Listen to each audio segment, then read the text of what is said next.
આ શેઠ હું લઈ આવ્યા કાઈ નહીં, આ હોકળામાં કોકની નંબર પ્લેટ પડી હતી લેતો આવ્યો. તમે આવો નવો ભંગાર ભેગો કરજો. ત્યાં ગાડા હારે ઓળંત ખાવા સાનું માનો ગાવું દોવા માંડ્યું. મારું દીકરું એકવાર લીવર માર્યા વગર તો આગો હાલતું નથી.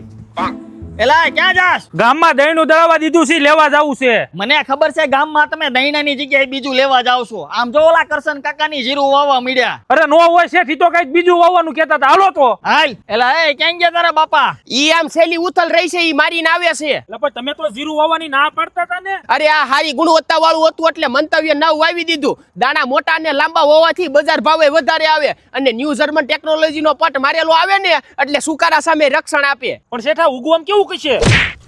અરે ઉગવામાં જુસ્સાદાર ને છોડ છત્રી આકારનો ને ફેલાયેલો બને. 2450 રૂપિયામાં 5 કિલો, એ પણ પ્રીમિયમ જીરું અને વધારે ઉત્પાદનનો ફાયદો. વાવશે તે ફાવશે. એટલે પણ આ મળશે ક્યાં? અરે આ તમને મંતવ્ય સીડ્સ ના ડીલર પાસેથી મળી જાય અને વધારે માહિતી માટે ડિસ્પ્લે ઉપર નંબર આપેલા છે. વાવશે તે ફાવશે.